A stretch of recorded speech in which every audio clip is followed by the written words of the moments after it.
So good morning everyone, I am JLTN BSCE3. So in this video, I will be talking about the risk assessment, reliability measures, and the safety factors in floods. So, risk assessments for floods involves evaluating potential hazards, vulnerabilities, and the likelihood of flooding in a specific area. So the reliability measures assess the dependability of flood protection systems like levees or dams in preventing or mitigating the flood impacts. And the safety factors in flood management refers to incorporating margins of safety in design and planning to account for uncertainties and ensure resilience against extreme events. These concepts collectively aim to enhance preparedness and minimize the impact of floods on communities and infrastructures. So first, we will talk about the risk assessment. So risk assessment in floods is a systematic process that evaluates the potential consequences of flooding in a given area. Firstly, it involves identifying and assessing the hazards, such as heavy rainfall, river overflow, or storm surges that may lead to flooding. Secondly, it considers the vulnerability of the exposed elements, including people, property, and infrastructure, to these hazards. Lastly, the process quantifies the likelihood of flooding events occurring. So by integrating these components, risk assessment provides a comprehensive understanding of potential impacts, aiding in the development of effective strategies for flood prevention and preparedness and response. Next is the reliability measures. So reliability measures are crucial in assessing the effectiveness of flood protection systems. These measures evaluate the dependability of structures like dams, levees, or flood barriers in preventing or mitigating flood impacts. Reliability considerations involve analyzing the structural integrity, maintenance practices, and the overall performance of these protective measures.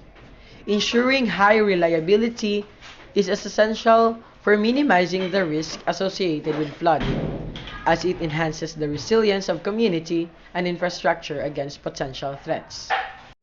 And lastly is the safety factors. So safety factors plays a vital role in flood risk management by incorporating margins of a safety into the design and planning of flood control measures.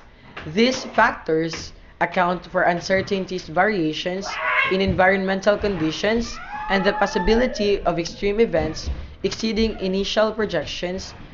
Integrating safety factors ensures that flood protection systems have a buffer against unexpected conditions, contributing to the overall robustness and effectiveness of flood risk reduction strategies. So, factors affecting safety.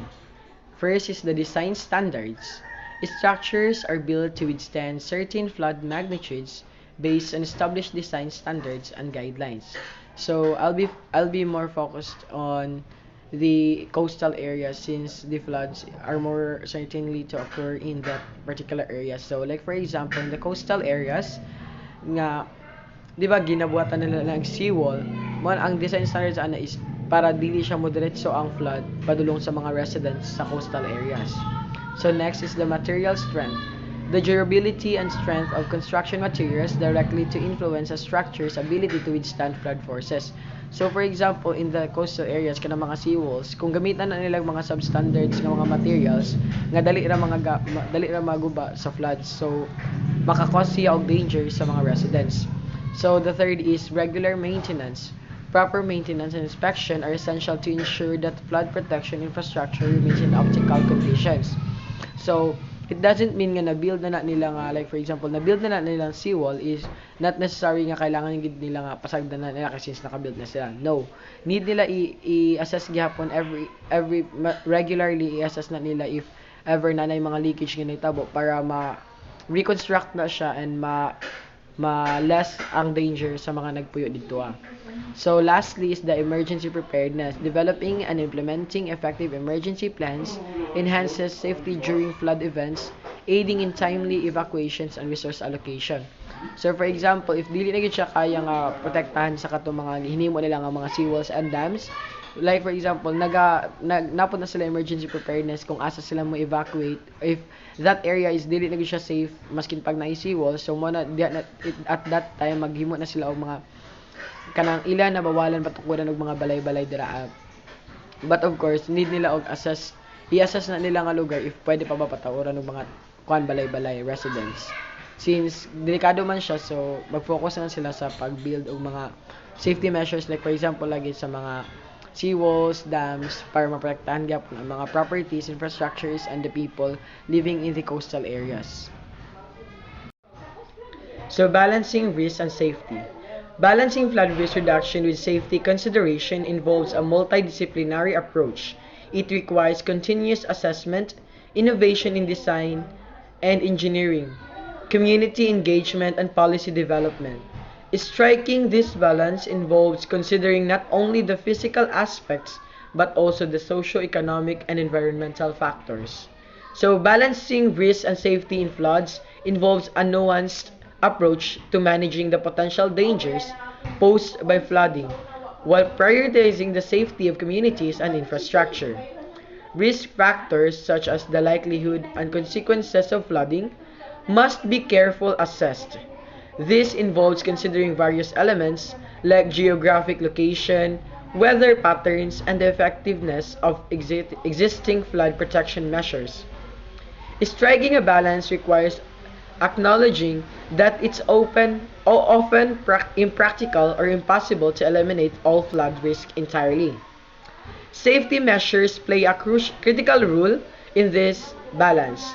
They involve implementing strategies and infrastructure improvements aimed at minimizing the impact of floods on people and property. This could include early warning systems, resilient infrastructure design, and effective emergency response plans. The goal is to enhance the safety and of communities in the face of potential flood events. However, it's essential to recognize that safety measures may have limitations, and there's often a trade-off between absolute safety and the resource available for implementation. So, effective communication and community involvement are crucial aspects of finding this balance.